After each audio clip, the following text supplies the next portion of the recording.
pengajian kitab ringkasan Sahih Al-Bukhari, iaitu kita masih lagi dalam bab Kitabul Ilm, iaitu bab ilmu, iaitu cara mendapatkan ilmu, bagaimana perspektif penyampaian dan pembelajaran dan pengajaran ilmu itu sendiri. Maka kita lihat daripada perspektif hadis Nabi sallallahu alaihi wasallam. Bismillahirrahmanirrahim. Assalamualaikum warahmatullahi wabarakatuh. Alhamdulillah nahmaduhu wa nasta'inuhu wa nastahdihi wa nastaghfiruh. Wa na'udzu billahi min syururi anfusina wa min sayyiati a'malina. من يهده الله فلا مضل له ومن يضلل فلا هادي له أشهد أن لا إله إلا الله وحده لا شريك له وأشهد أن سيدنا محمدا عبده ورسوله اللهم صل وسلم وزد وبارك على سيدنا محمد عبدك ورسولك النبي الأمي وعلى آله وصحبه أجمعين سبحانك لا علم لنا إلا ما علمتنا إنك أنت العليم الحكيم رب اشرح لي صدري ويسر لي أمري واحلل عقدة من لساني يفقه قولي أما بعد الحمد لله ثم الحمد لله. Syukur pada Allah Subhanahu wa ta'ala atas segala nikmat dan limpahan kurniaan daripada Allah. Dengan izinnya, pada malam yang berbahagia ini kita berkumpul dan kita berhimpun pada malam ini untuk sama-sama kita beriktikaf di dalam rumah Allah Subhanahu wa ta'ala. Beriktikaf, yang mana iktikaf kita ini merupakan satu ibadah. Menetap di dalam masjid kita dikira sebagai ibadah, dapat pahala dan ganjaran daripada Allah Subhanahu wa ta'ala. Sebentar tadi kita salat maghrib berjemaah, alhamdulillah, mendapatkan gandaan daripada Allah. Dan pada kali ini kita duduk dalam satu majlis yang dimuliakan oleh Allah Subhanahu wa ta'ala, yang mana kita duduk dalam satu majlis yang dimuliakan oleh Allah Subhanahu wa ta'ala, iaitu majlis ilmu yang dinamakan sebagai salah satu daripada taman-taman syurga. Yang taman-taman syurga ini yang sewajarnya kita ambil kesempatan untuk peluang, untuk membesarkan lagi peluang kita untuk masuk ke syurga Allah Subhanahu wa ta'ala.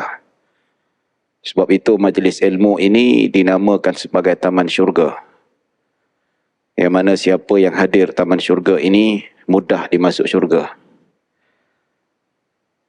Dalam grup WhatsApp ni saya baru dapat berita daripada Kerajaan Arab Saudi. Berita yang sahih.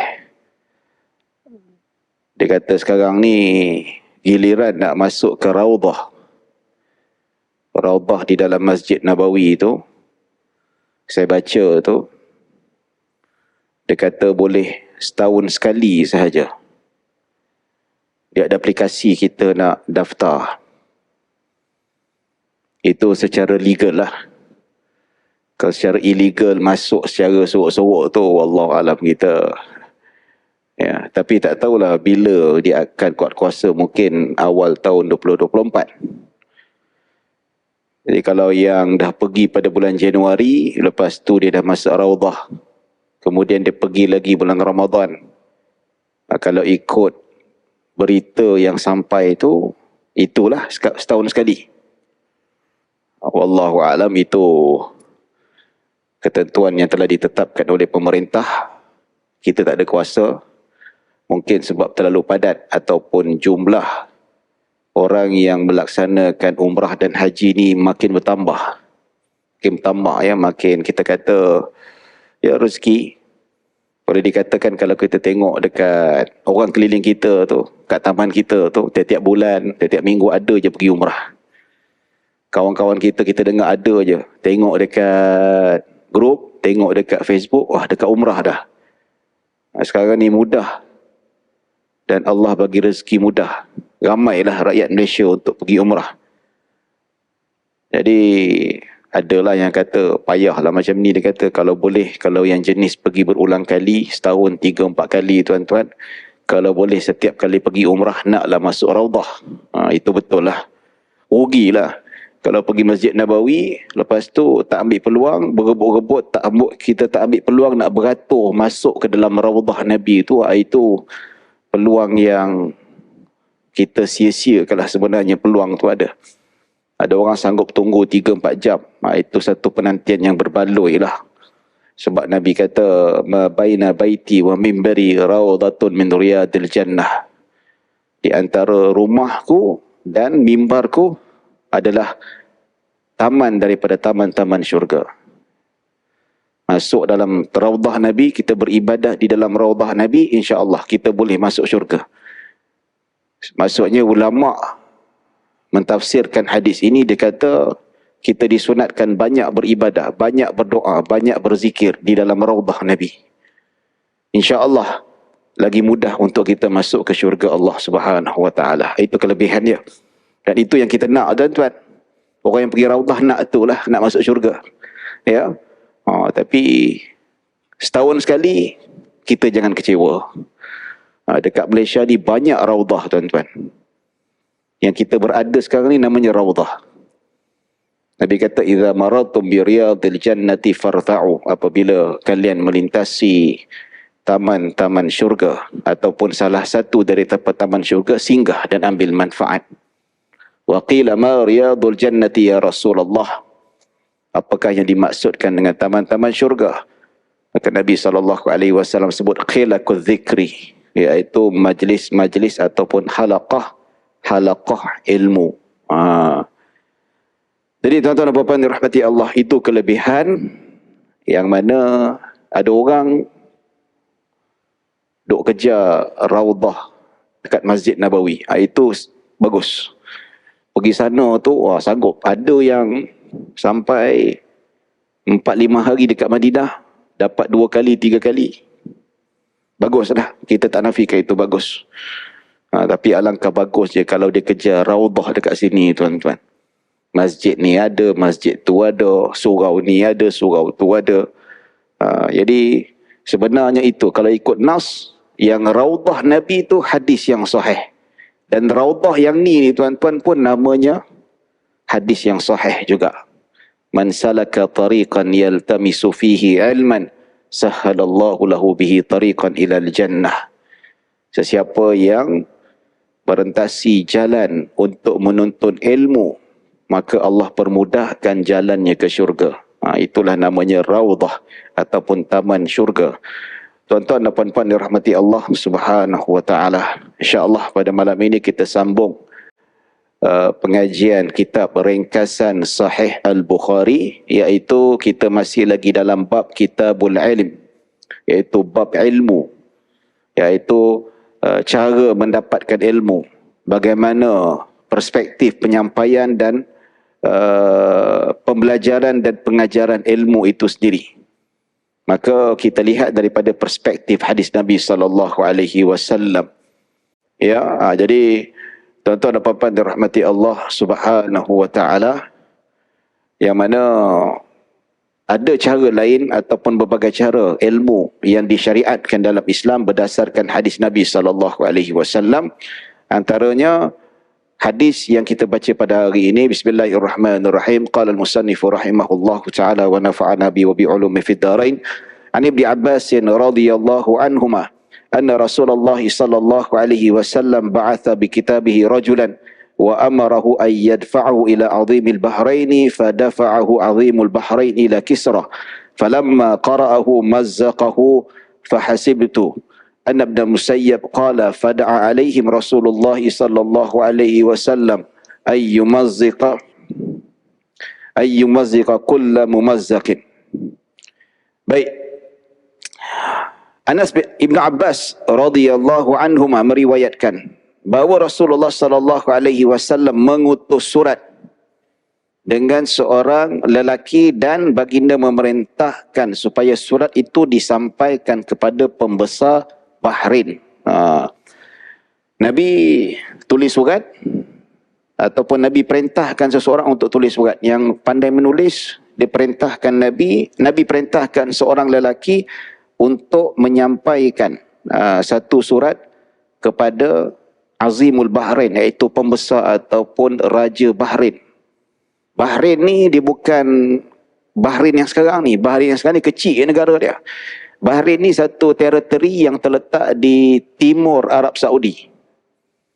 Dia termasuk jugalah dekat bahagian-bahagian di bahagian Emirates dan sebagainya.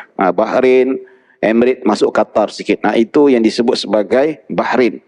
Tapi kalau geografi Bahrain sekarang ni dia kecil ya. Moden lah. Bahrain dulu besar. Jadi dia ada satu raja. Ya. Jadi nama raja tu Al-Munzir bin Sawa. Namanya Al-Munzir. Nama Raja Bahrain ketika itu yang hidup pada zaman Nabi SAW. Jadi kita tahu antara metod Nabi menyampaikan dakwah ataupun menyampaikan ilmu melalui utusan surat. Beberapa raja yang telah disampaikan, antaranya kepada Raja Bahrain ketika itu. Nabi suruh sahabat tulis. Nabi tak reti menulis. Nabi tak pandai membaca. Yang disebutkan bahawa An-Nabiyul Ummi, Nabi itu buta huruf. Nabi tidak reti membaca dan Nabi tidak reti menulis. Tetapi Nabi suruh sahabat lain untuk menulis. Ini hakikat yang mana sifat Nabi yang tidak mampu membaca, tidak mampu menulis, itu adalah kelebihan ataupun tanda kenabian Nabi SAW. Kalau kita, perspektif kita sebagai manusia biasa, tak reti membaca, tak reti menulis, itu satu keaiban. Beza dengan Nabi, tak reti membaca, tak reti menulis, itu adalah kelebihan. Sebab dari situlah golongan-golongan musyrikin ahli kitab tak dapat nak tuduh Nabi ataupun memfitnah Nabi. Nabi ni mencipta Al-Quran ataupun mencipta agama Islam melalui pembacaan kitab-kitab terdahulu. Kalau Nabi reti membaca, memang sudah menjadi satu bola tanggung ke atas Nabi Muhammad SAW bahawa Al-Quran itu dicipta melalui pembacaan Nabi dan kajian Nabi terhadap kitab-kitab terdahulu, termasuk Taurat dan Injil. Jadi sebenarnya tuan-tuan dan puan-puan dirahmati Allah, memang Nabi tak reti baca. Banyak sekali lah. Banyak sekali bukti-buktinya. Antara kalau kita lihat pada perjanjian Hudaibiyah. Perjanjian Hudaibiyah itu perjanjian antara golongan muslimin dengan golongan kafir Quraisy. Ketika itu Nabi nak masuk buat umrah dihalang oleh kafir Quraisy ketika itu. Jadi pada tahun tu Nabi tidak dapat pergi buat umrah dan Nabi sembelih seekor kambing untuk tahallul dan diikuti oleh sahabat-sahabat yang lain. Dalam surat perjanjian itu tulis, dia tulis Muhammad Rasulullah. Maksudnya tanda tangan, signature tu. Wakil daripada Arab Quraisy dan wakil daripada Nabi Muhammad. Ditulis Muhammad Rasulullah. Tetapi pembesar-pembesar Quraisy termasuk Abu Sufyan tak setuju. Dia kata, aku tak nak kau tulis Muhammad Rasulullah. Rasulullah kau kena padam. Tulis Muhammad bin Abdullah. Tak suka Rasulullah. Maka Nabi SAW suruh Sayyidina Ali padam. Ali kau padam yang Rasulullah tu. Sayyidina Ali kata, aku tak nak. Kalau perang-peranglah, aku tak nak buang perkataan mulia ini. Dia tak nak buang. Jadi Nabi faham Sayyidina Ali tu bukanlah nak mengingkari arahan Nabi, tidak. Tetapi Sayyidina Ali dia tak nak padam sebab dia nak menunjukkan kekerasan kepada kaum Quraisy yang degil ketika itu. Tapi Nabi SAW faham keadaan Sayyidina Ali, maka Sayyidina Ali sendiri nak padam. Nabi sendiri nak padam. Maka Nabi kata, tunjukkan aku bahagian mana tu yang aku kena padam. Sebab Nabi tak boleh baca. Hari ni makan. Lepas tu Sayyidina Ali pun tunjuk. Ambil pen, tunjuk sini. Okey, Nabi pun padam. Sebab Nabi tak boleh baca. Nabi tak reti membaca. Itu kelebihan Nabi SAW. Dan kalau kita nak membuktikan keabsahan Al-Quran dengan kata dalam Bible tu ada banyak persamaan dengan Al-Quran, dalam Al-Quran ada banyak persamaan dengan, betul, memang kita tak nafikan bab ketuhanan ada, ya. Bahkan dalam kitab Injil pun tak ada sebut yang Nabi Isa AS kata dia anak Tuhan, tak ada. Dia kata dia hamba Allah. Ya, ketauhidan, cerita tentang malaikat, memang ada persamaan dan ada banyak dirubah. Dan kalau nak kata Al-Quran ni meniru kandungan Injil dan Taurat, dan banyak sekali cerita-cerita yang disebut dalam Al-Quran tidak disebut dalam kitab Bible, banyak.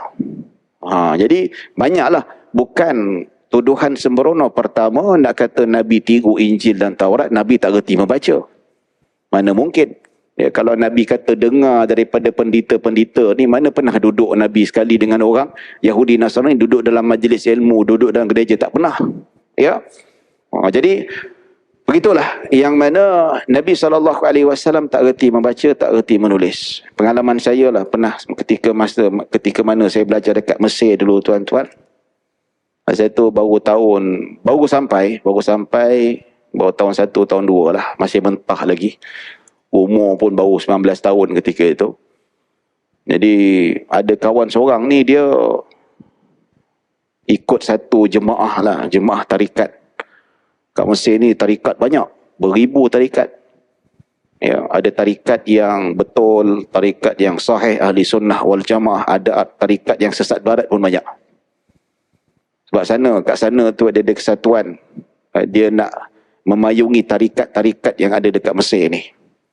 Nak mengawal tarikat-tarikat yang bercanggah dengan ajaran-ajaran ahli sunnah wal jamaah ni, nak dikekang, dimaklumkan kepada masyarakat, tarikat ni jangan ikut. Tarikat-tarikat muktabar tak ada masalah, iaitu zikir-zikir nak mendekatkan pada Nabi SAW, pada Allah Subhanahu Wa Taala. Dan ada kawan saya ni, dia ikutlah satu tarikat ni. Dia kata syekh dia ataupun salah seorang syekhnya orang muda, umur tak sampai 20 tahun. Pelik, kata bagus ni. Macam mana syekh tarikat muda tak sampai 20 tahun ataupun muda lah. Biasa syekh tarikat ni yang sampai tahap umurnya tinggi lah, yang dah ulama, tahap-tahap ini muda sangat. Ya, dia kata orang hari-hari datang jumpa dia, minta nasihat, minta fatwa, tanya hukum hakam, dia boleh jawab selamba je. Dahsyat tu orang muda ni, dia kata. Lepas tu kawan saya kata, yang kita kata syekh ni ada karamah, dia kata. Karamahnya dia tak reti membaca, tak reti menulis. Tapi dia ada ilmu laduni. Tu dia. Ilmu datang. Dia tak reti membaca, tak reti menulis. Saya kata tak reti membaca, tak reti menulis, macam mana dia belajar? Ya, soalah dia ni syekh wali Allah, dia dapatlah ilmu daripada Allah Subhanahu Wa Taala. Saya dalam hati saya dah mengarut dah ni. Ya. Ulama-ulama pun belajar membaca. Imam Syafi'i pun belajar membaca. Imam Abu Hanifah pun belajar membaca. Tiba-tiba orang biasa tak mana-mana datang, tak reti baca, tak reti menulis, dapat ilmu laduni daripada Allah Subhanahu Wa Taala. Saya kata ini mengarut. Ya. Bila tanya syekh kami yang lain, kata ini tak betul ni. Lepas tu dia kata, Nabi pun tak reti membaca, Nabi pun tak reti menulis. Nabi tak reti membaca, Nabi tak mampu menulis, itu sebab takdir Allah. Allah yang tentukan. Allah yang tentukan Nabi tak boleh membaca, tak reti menulis. Sebab Allah tentukan, itulah kelebihan Nabi. Penentuan Nabi tak reti membaca, tak reti menulis, itulah tanda kebenaran agama Islam. Bukan karangan Nabi SAW. Jadi tuan-tuan dan puan-puan dirahmati Allah Subhanahu Wa Taala, maka itu yang kita kena faham dari segi sudut kelebihan yang ada pada Nabi SAW, satu benda yang tidak boleh kita nafikan. Baik. Jadi Nabi suruh seorang sahabat untuk hantar surat itu kepada pembesar Bahrain. Nama sahabat itu Abdullah bin Hadzaqah. Ya, namanya Abdullah bin Hadzaqah. Ya, seorang sahabat Nabi yang bawa surat itu, bawa kepada pembesar ataupun Raja Bahrain. Dan surat itu sampai kepada pembesar Bahrain pada fadafa'ahu azimul Bahrain ila Kisra. Kemudian dia dapat surat itu, dan surat itu dihantar kepada Raja Parsi ketika itu. Maksudnya pemimpin ataupun Raja Bahrain ketika itu dia ada hubungan kuat dengan Raja Parsi yang cukup besar kedudukannya. Sebabnya pembesar Bahrain ni bila dapat surat daripada Nabi SAW, dia rasa tak senang hati. Dia rasa macam, tak setuju. So dia bawa pergi hantar dekat Raja Parsi. Dia ada hubungan baik lah. Moga-moga pembesar Parsi itu dapat surat tu, dia marah dan surat itu nanti menyebabkan Empire Parsi ketika itu akan serang Madinah ataupun Nabi Muhammad SAW. Baik. Dan apabila surat itu sampai kepada pembesar Parsi, falamma qara'ahu mazzaqahu. Apabila Raja Parsi itu membaca surat itu, lalu dia pun mengoyakkan surat itu. Dia koyak, dia marah. Dia marah tentang dakwah Islam oleh Nabi SAW kepada seterunya Raja Bahrain dan disampaikan kepada Raja Kisra. Raja Kisra pun memajanya. Baik. Kemudian selepas itu apabila Nabi SAW sampai kepada Nabi bahawa surat itu dikoyakkan, maka apa Nabi buat? Fada'a alaihim Rasulullah SAW ayyumazzaqu kulla mumazzaqin. Maka Nabi pun berdoa pada Allah Subhanahu wa taala ke atas mereka supaya mereka itu dicerai-beraikan, dikoyakkan oleh Allah Subhanahu wa taala dengan sebenar-benar koyak. Maksudnya sebab dia ni menghina surat daripada Nabi, mereka tidak mahu menerima dakwah daripada Nabi SAW, maka Nabi SAW mendoakan kehancuran sehancur-hancurnya ke atas Empire Parsi, seperti mana mereka menghancurkan dan mengoyakkan surat yang diutus oleh baginda SAW. Ya. Baik. Jadi tak lama selepas itu, selepas beberapa tahun, lebih kurang dalam beberapa tahun selepas surat itu sampai kepada pembesar Parsi, maka jelas Empire Parsi jatuh dan gugur. Terbenarnya empire yang baru. Memang doa Nabi SAW dimakbulkan oleh Allah Subhanahu wa taala. Semenjak dia koyak tu, 2-3 tahun selepas itu Empire Parsi pun jatuh, kalah dengan Rom, kalah dengan empire lain, maka habis, runtuh kerajaan Parsi ketika itu. Parsi ni tuan-tuan dekat mana? Parsi ni dekat sebelah, dia dalam kawasan Asia Barat lah. Dia belah-belah Afghanistan, belah Uzbekistan, cakap bahasa Parsi, belah-belah Iran semuanya. Itu Empire Parsi. Dulu dua empire besar, iaitu Empire Rom dengan Empire Parsi. Ini empire yang menjadi rival antara satu sama lain. Baik. Dalam riwayat lain, Anas radhiyallahu anhu qala kataba an-nabiy sallallahu alaihi wasallam kitaban aw arada an yaktuba kitaban faqila lahu innahum la yaqra'una kitaban illa makhtuman fattakhadha khatiman fin fiddatin naqshuhu Muhammadun Rasulullah ka'anni anzuru ila bayadihi fi yadihi. Baik, Anas bin Malik radhiyallahu anhu meriwayatkan Nabi SAW menulis ataupun ingin mengutus satu surat ataupun menulis surat, maka para sahabat berkata kepada Nabi SAW mengatakan bahawa pembesar-pembesar tidak akan membaca surat ataupun menerima surat melainkan ada cop, makhtuman. Macam kita kata cop mohor. Jadi kalau surat yang sampai kepada pembesar-pembesar dunia yang ada ini, mereka tengok surat yang tidak ada cop, mereka tidak akan baca. Maka para sahabat menyarankan kepada Nabi SAW, wahai Rasulullah, bagus kalau nak tulis surat kena ada cop, nama baginda SAW. Baik. Fattakhadha khataman min fiddatin. Kemudian Nabi SAW minta supaya dibuat satu cincin daripada perak. Nabi ambil cincin daripada perak, naqshuhu Muhammadun Rasulullah, iaitu Muhammad Rasulullah. Muhammad Rasulullah. Kadang kita tengok replika cincin ya, yang bulan tu ada Muhammad Rasulullah ditulis kat situ. Jadi cincin tu nanti kalau dicelupkan dengan dakwat dan sebagainya, dia akan cop. Maka selepas Nabi SAW menulis ataupun perintahkan sahabat menulis surat itu, maka selesai Nabi pun akan cop dengan nama dekat situ supaya dapat dilihat surat itu rasmi daripada kerajaan Islam Madinah pada ketika itu. Barulah bila ada cop itu, maka barulah nak baca. Baik. Dan Anas berkata, ka'anni anzuru ila bayadihi fi yadihi. Ketika mana Anas Nabi chop dekat surat tu, Anas kata, aku nampak keputihan pada tangan Nabi SAW. Maksudnya dia puji bentuk rupa Nabi ni kulitnya putih, putih melepak, putih yang cantik, putih kemerahan, seperti mana disebutkan dalam hadis-hadis Nabi, terutamanya dalam kitab Syama'il Muhammadiyah sebut Nabi ni kulit putih. Jadi Nabi itu ketika dia chop tangan dia nampak tangan Nabi ni putih, putih yang cantik, putih yang indah. Ya. Baik tuan-tuan dan puan-puan dirahmati Allah Subhanahu wa taala. Jadi pengajaran daripada hadis ini tuan-tuan, ya, hadis ni maksudnya sekarang ni kalau kita lihat, ilmu itu boleh disampaikan melalui penulisan. Kita boleh hantar surat, kita boleh hantar buku. Ya, ilmu ni tak semesti didapati melalui depan, wajahan biwajhin, face to face. Tapi ilmu juga boleh disampaikan melalui penulisan, kiriman. Namun kita tak nafikan belajar menuntut ilmu melalui face to face itu lebih afdal. Itu lebih barakah dan itu lebih berkesan. Sebab kalau belajar face to face tu kita dengar sendiri dan kita faham. Kalau tulisan itu tak semua maklumat boleh sampai. Ya, kalau zaman dulu tu kalau belajar ilmu yang sampai kepada kita melalui tulisan, lepas tu kita nak balas balik tu berbulan-bulan lama, nak tanya balik tu bukan senang.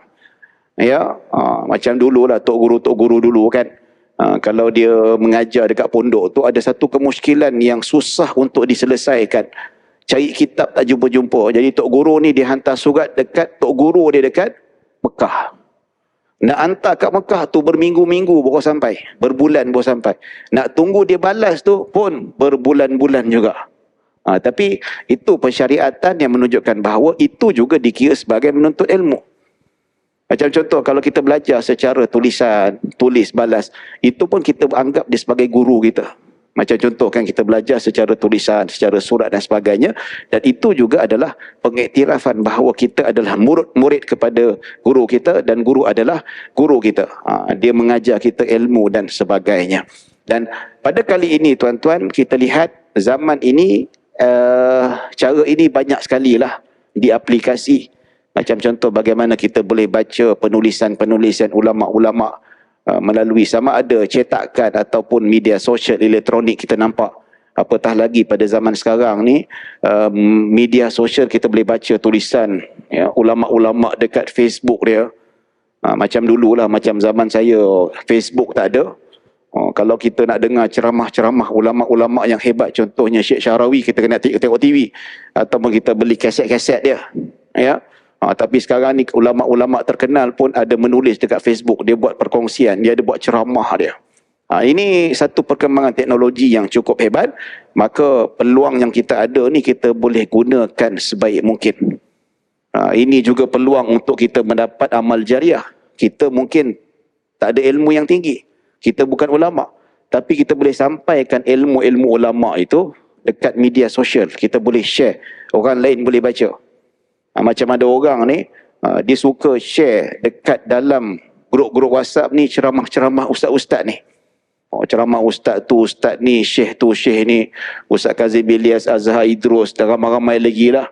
Jadi dia tak reti ceramah, dia tak reti nak sampaikan ilmu seperti ustaz-ustaz ni, tetapi apabila dia bekerjasama untuk menyampaikan maklumat tentang agama ini pada orang lain, maka dia pun memperkongsikan amal jariah daripada ustaz itu, dia sendiri pun dapat juga. Sebab itu Nabi SAW sebut, idza mata ibnu adama inqata'a amaluh, apabila mati anak Adam maka terputuslah amalannya diri sendiri. Amalan dia terputus. Maksudnya dalam kubur dia tak ada beramal lagi dah. Kecuali tiga saja, ya. Sadaqatun jariyah, sedekah jariah. Seperti wakaf. Wakaf untuk bina masjid, wakaf untuk itu, untuk ini. Ini semua akan berterusan walaupun kita dah mati. Kedua, ilmun yuntafa'u bihi, ilmu yang dimanfaatkan, iaitu ilmu yang disampaikan tuan-tuan. Ya.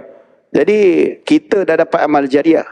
Mungkin kita katalah, ala ustaz-ustaz bolehlah mengajar ilmu, dia dapat memanfaatkan ilmu melalui ceramah dan sebagainya. Kami macam mana? Ya, macam abang ni tak perlu jadi ustaz pun, tapi dekat Madinah studio tu, beratus-ratus video. Berapa ribu viewer tuan-tuan setiap hari. Video pendek je, tak panjang. Masuk orang dapat manfaat. Berapa ribu tengok. Ya. Bayangkan, ya. Kalaulah yang buat video ni dah meninggal dunia, bayangkan orang sentiasa tengok video ceramah tu, manfaat orang belajar dan sebagainya, dan amalannya sentiasa berjalan, pahalanya sentiasa berjalan. Jadi itulah tuan-tuan, yang kita dapat teknologi, kita dapat kemudahan, maka kalau kita tak gunakan kelebihan ini, dia satu kerugian. Tetapi pastikan ilmu yang kita nak sampaikan itu adalah ilmu yang benar, ilmu yang diiktiraf oleh ulama-ulama yang lain. Tapi kadang-kadang yang sampai kepada kita juga tu, ya, benda yang tak betul jugalah, benda yang sangat-sangat meragukan. Satu benda yang kita kata tak sepatutnya dia cakap macam ni, dan tak sepatutnya ilmu itu yang cakap oleh seorang ustaz. Pasti ada something wrong orang ni, ataupun dia tak betul, ataupun dia ni pembawa ajaran sesat dan seumpamanya. Ya. Baik, tuan-tuan dan puan-puan dirahmati Allah Subhanahu wa taala. Hadis ini juga menunjukkan juga tentang pensyariatan kita mendoakan keburukan, kehancuran untuk musuh-musuh Allah Subhanahu wa taala. Ya. Aja masa isu start 7 Oktober 2023, ketika serangan Hamas terhadap Israel dan serangan balik Israel terhadap Gaza membunuh ribuan manusia tu. Jadi ya, kita disyariatkan membantu dan mendoakan saudara-saudara kita. Kita mendoakan kehancuran Israel, musuh Allah Subhanahu wa taala, kehancuran Yahudi Zionis. Jadi ada di antara masjid ni dia buat solat hajat. Dia solat hajat, doakan untuk kesejahteraan rakyat Gaza terutamanya dan Palestin. Jadi ada katalah, kenapa tak buat doa kunut nazilah? Kenapa solat hajat? Yang sunatnya adalah kunut nazilah, bukan solat hajat. Dia macam ni tuan-tuan. Kadang-kadang orang ni dia semangat nak ikut sunnah tu betul, tapi dia pandang sunnah itu cara yang satu-satunya, yang lain cara tu tak betul. Macam kata kita nak doakan kehancuran Israel ni, Zionis, kunut nazilah saja, yang lain tak boleh. Mana boleh macam tu? Kita buat dua-dua lah. Kita buat kunut nazilah, itu yang utama, itu yang sabit daripada sunnah Nabi SAW. Dalam masa yang sama, ada masa kita salat sunnah hajat. Apa salahnya? Sebab apa? Mendoakan kejatuhan, keburukan dan kehancuran orang bukan Islam ataupun musuh-musuh Allah, bukan hanya melalui kunut nazilah, doa biasa pun boleh. Macam ni pun Nabi doakan kehancuran Kisra ni, Nabi tak pakai kunut nazilah pun. Doa biasa pun boleh. Cara doa biasa boleh, solat hajat pun boleh. Jadi betul, mengajak kepada jemaah, suruh imam baca kunut nazilah, itu bagus. Itu sunnah Nabi SAW. Tapi jangan pula menyempitkan yang solat hajat tak boleh juga. Solat hajat pun boleh juga. Itu pun salah satu cara kita nak mendoakan. Ya. Tapi betul lah, ada juga yang mengatakan kita ni duk solat hajat, tapi kunut nazilah tak apa. Pun betul juga. Kan? Kalau duk solat hajat boleh buat, kunut nazilah tak boleh buat, pendek aja pada rakaat terakhir kan. Jadi kita tengok dari segi sudut keharusan dalam agama, ya, meskipun ianya ada yang sunnah, tetapi benda yang harus pun ada juga, boleh dilaksanakan dengan baik. Baik tuan-tuan dan puan-puan dirahmati Allah Subhanahu wa taala, kita masuk pada hadis yang seterusnya. An Abi Waqid Al-Laythi radhiyallahu anhu anna Rasulullah sallallahu alaihi wasallam bainama huwa jalisun fil masjid wan nasu ma'ahu id aqbala thalathatu nafarin. Riwayat Abi Waqid Al-Laythi radhiyallahu anhu, seorang sahabat Nabi namanya Abu Waqid Al-Laythi. Beliau meriwayatkan bahawa ketika Nabi SAW duduk di dalam masjid, dan bersama-sama Nabi itu ada sekelompok manusia, itu sahabat Nabi. Nabi duduk di dalam masjid dan Nabi dikelilingi oleh para sahabat baginda radhiyallahu anhum. Iz aqbala thalathatu nafarin, ketika Nabi duduk dengan para sahabat dalam majlis ilmu, tiba-tiba datang 3 orang lelaki ataupun 3 orang manusia datang masuk ke dalam majlis ilmu itu. Fa'aqbala thnani ila Rasulillah sallallahu alaihi wasallam wa dhahaba wahidun. Kemudian 3 orang tu, yang 2 tu datang kepada Nabi sallallahu alaihi wasallam, yang satu lagi balik. Ya. Fa waqafa ala Rasulillah sallallahu alaihi wasallam, dan kedua-duanya berdiri dekat dengan Nabi sallallahu alaihi wasallam. Duduk dekatlah, maksudnya dekat dalam kelompok itu. 3 orang datang, 3-tiganya asalnya nak join majlis ilmu bersama-sama dengan Nabi SAW.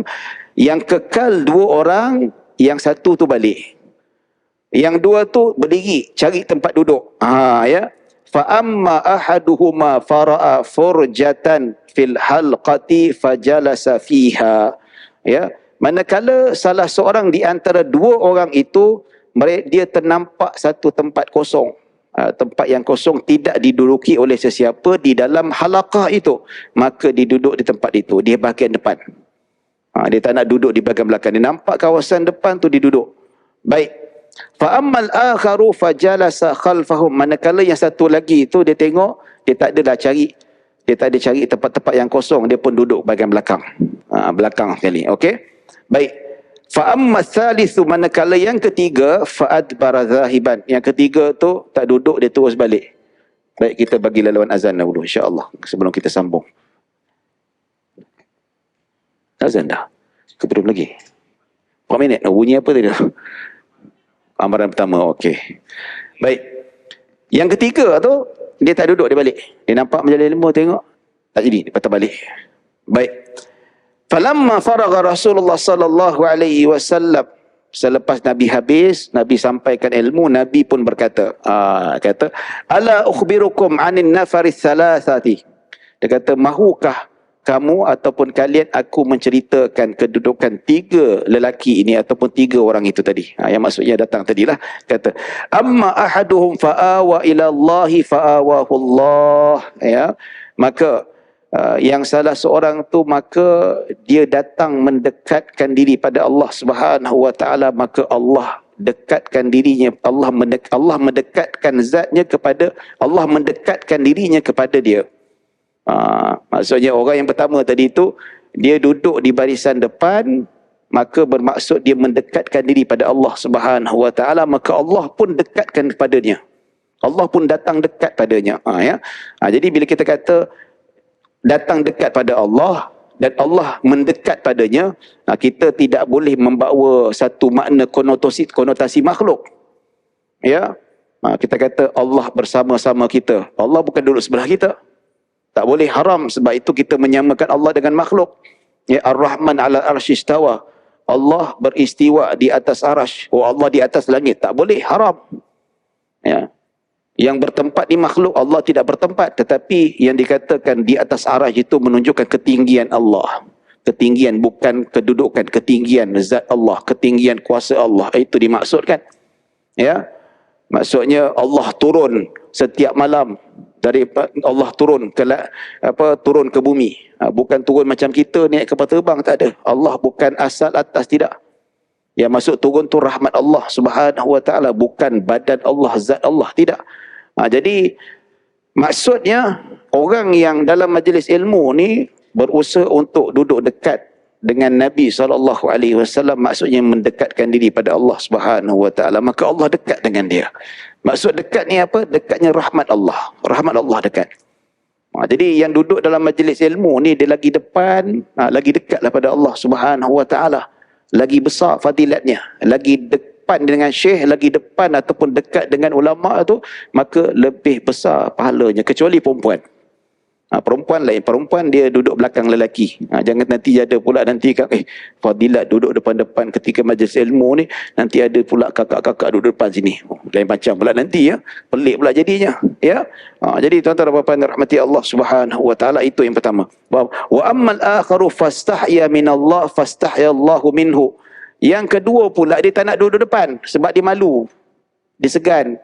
Nanti dia datang lambat, dia duduk depan pula. Yang pertama tadi tu dia kurang malu sikit. Dia tak kira lah lambat ke tak lambat ke, yang penting ada kosong ke duduk depan. Dia nak fadilat duduk depan dalam majlis ilmu. Yang kedua tu malu. Maka Allah pun malu terhadapnya. Ya, Allah malu. Maksudnya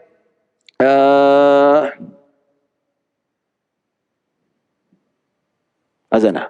Boleh baik. Okey? Maka Allah Subhanahu wa taala malu kepadanya. Baik, wa ammal akharu, manakala yang ketiga, fa'aradallahu azza wa jalla anhu. Makanya yang ketiga, yang itu tadi, dia tak duduk dalam majlis ilmu, dia berpaling. Dia berpaling, dia pun tak datang majlis ilmu, maka Allah pun berpaling daripada dia. Maksud berpaling apa? Sebab berpaling itu adalah dia tak nak duduk dalam majlis ilmu, maka Allah pun berpaling. Berpaling ni bukan maksud murka ya. Nanti kalau orang tak datang majlis ilmu kata Allah murka dengan kau. Tidak. Maksudnya Allah berpaling, Allah memalingkan dirinya daripada mendapat ganjaran dan pahala yang besar. Ya. Jadi kalau kita kata Allah berpaling tu bukan maksud dia ni jahat ke ataupun berdosa. Tidak. Datang majlis ilmu ni hukumnya sunat, bukan wajib. Datang majlis ilmu hukumnya adalah sunat, bukan wajib. Tetapi dia tidak mendapat ganjaran pahala. Dia rugi pahala lah dari segi sudut pahala itu sendiri. Ya, macam orang kata ni Ustaz, kalau pertembungan, okey, baik. Kita bagi lalu azan dahulu insya-Allah. Baik, tuan-tuan dan puan-puan rahmati Allah Subhanahu wa taala. Sebagai penutup, hadis ni menunjukkan bahawa tentang Imam Bukhari masukkan hadis ini dalam Kitabul Ilm, cerita tentang fadilat ilmu. Fadilat majlis ilmu. Macam inilah majlis ilmu. Nabi SAW menyampaikan ilmu, para sahabat duduk di dalam hadis. Maksudnya pahalanya cukup besar. Sampai disebutkan banyak sekali hadis tentang kelebihan-kelebihan majlis ilmu, itu tidak tersangkal lagi. Maka jelas bahawa majlis ilmu ini merupakan satu ibadah. Bahkan ada dalam hadis Nabi kata, man ghada ilal masjid la yuridu illa ay yata'allama khairan kana lahu ka ajri hajjin taman hajjuhu. Nabi SAW bersabda, sesiapa yang menuju ke masjid untuk menuntut ilmu, maka baginya ganjaran seperti haji yang sempurna. Itu hadis sahih, kata Al-Imam Al-Iraqi, hadis ni sanadnya hasan. Hadis sahih lah. Maksudnya hadis ni, siapa datang majlis ilmu di masjid, maka dia dapat pahala macam buat haji. Jadi jelaslah, banyak sekali tuan-tuan, kalau kita nak sebut mungkin tak cukup masa pada malam ini. Tapi ini cukup jelas tentang kelebihan. Bahkan dalam hadis ini juga Nabi menceritakan tentang kedudukan dalam majlis ilmu. Kalau kita lihat dalam bab salat, saf pertama adalah saf yang terbaik. Saf yang pertama adalah saf yang terbaik, pahalanya lebih. Bahkan mendapat doa malaikat yang khusus. Begitu juga dalam majlis ilmu, lagi ke depan seseorang di dalam majlis ilmu, maka itu lagi besar fadilatnya. Bahkan dalam hadis Nabi menyebut, yang duduk lebih dekat dengan syekh dalam majlis ilmu, lagi dekat rahmat Allah kepada seseorang itu. Ini menunjukkan dia ada ciri-ciri macam kelebihan saf pertama, saf kedua, saf ketiga. Bermajlis ilmu pun macam tu juga. Duduk dekat depan, ada tempat kosong, dia isi tempat depan kosong, maka dia akan dapat rahmat Allah lebih luas berbanding orang yang duduk lebih jauh. Itu fadilatnya. Cuma zaman sekarang ni kita tak nafikanlah. Kalau dulu tu memang Nabi SAW berceramah, orang duduk rapat dengar. Tapi zaman sekarang ni budaya tu tak ada lagi lah, dan itu tidak menjadi masalah bagi saya. Tapi kalau ada yang duduk dekat, alhamdulillah lagi bagus, berdasarkan menghidupkan sunnah Nabi SAW. Cuma zaman sekarang ni orang tak duduk dekat sebab teknologi dah ada, mikrofon dah ada. Tapi kadang-kadang tu ada jugalah yang ustaz-ustaz, tok guru tu dia marah orang duduk belakang bersandar dan sebagainya. Masih ada lagi ustaz-ustaz yang marah. Itu terserah pada pilihan masing-masing. Tapi bagi saya tak ada masalah kalau nak bersandar ke, nak duduk belakang sana ke. Sebab kalau duduk belakang sana pun masih boleh dengar lagi ceramah tu. Mikrofon kan canggih. Ni bukan saja dalam dengar, sampai kat USJ 4 pun dengar suara dia. Punya kuat mikrofon tu. Jadi bagi saya, orang yang datang kuliah ni macam-macam keadaan. Yang balik kerja ada, yang penat, Dia nak berehat sambil-sambil tunggu isyak tu, ambil manfaat majlis ilmu, alhamdulillah. Ada juga yang memang pinggang tak kuat, belakang tak kuat, dia perlukan sandaran, alhamdulillah. Bagi saya, tak kira lah, nak bersandar ke, nak duduk di belakang ke, nak duduk belakang sana ke, tak ada masalah. Bagi saya, orang yang datang majlis ilmu tu pun alhamdulillah, dah cukup baik dah tuan-tuan. Dah kira barakah dah, daripada tak datang langsung. Ya, baik. Jadi orang yang dekat, lagi dekat dengan guru tu, lagi besar pahalanya. Manakala yang kedua, orang tu malu. Dia malu nak duduk depan. Sebab apa? Dia tak nak menyempitkan orang lain. Walaupun dia mungkin boleh isi dekat bahagian depan, ya, tetapi tempat tu tak ada kosong. Tapi kalau dia bergegas juga nak duduk dekat kawasan depan, akan mungkin menyebabkan orang lain susah. Orang lain akan tersakiti. Maka dia malu. Maka Allah pun malu dengan dia. Maksud malu apa? Allah memberi keuzuran dia tak duduk ke depan, tapi disebabkan tempat yang penuh, maka Allah tetap bagi ganjaran kepadanya. Macam contoh, dia nak duduk depan, tempat tak ada kosong, maka apa dia buat? Dia pun duduk belakang. Dia malu nak kacau orang, ataupun malu nak menyakiti orang. Maka Allah pun malu untuk tidak memberi pahala dan ganjaran besar kepadanya. Manakala ketiga, nampak majlis ilmu dia lari. Maka dia berpaling daripada majlis ilmu, Allah pun berpaling daripadanya. Maksudnya apa? Allah tak bagi ganjaran kepadanya. Jadi kerugian dari segi sudut pahala, bukanlah kemurkaan, ya. Jadi saya ingatkan, yang dimaksudkan Allah berpaling daripada orang yang tak datang majlis ilmu ini bukan kemurkaan, bukan laknat. Ya, kita kena lihat pada syarah-syarah hadis apa maksud yang disebutkan oleh para ulama. Sebab saya tekankan tentang makna ini, ada sebahagian, maaf cakaplah, ya, ada mungkin ya, sebahagian jemaah ataupun sebahagian penceramah yang ada tersalah faham tentang maksud hadis ini. Saya pun ada salah juga, saya tak nafikan. Saya bukan manusia biasa, saya manusia biasa, bukan Nabi. Saya pun ada salah juga. Dan tak nafikan, kita pun pernah dengar ada penceramah yang salah faham tentang hadis ini. Kata, tengok siapa yang balik tak dengar kuliah tu, bermakna dia berpaling daripada Allah. Allah berpaling daripadanya. Allah murka padanya. Itu saya tak setuju dah tuan-tuan. Saya tak setuju. Sebab apa? Sebab kita buka dalam makna syarah-syarah hadis tu, bukan itu makna dia. Maksudnya Allah berpaling iaitu Allah tak bagi dia ganjaran. Itu saja. Sebab asal mendatangi ataupun menghadiri majlis ilmu hukumnya sunat, kecuali ilmu fardu ain. Kalau seseorang itu tak reti sembahyang, tak reti puasa, tak reti bayar zakat, tak reti buat haji, maka dia wajib menghadiri kelas fardu ain. Itu ya.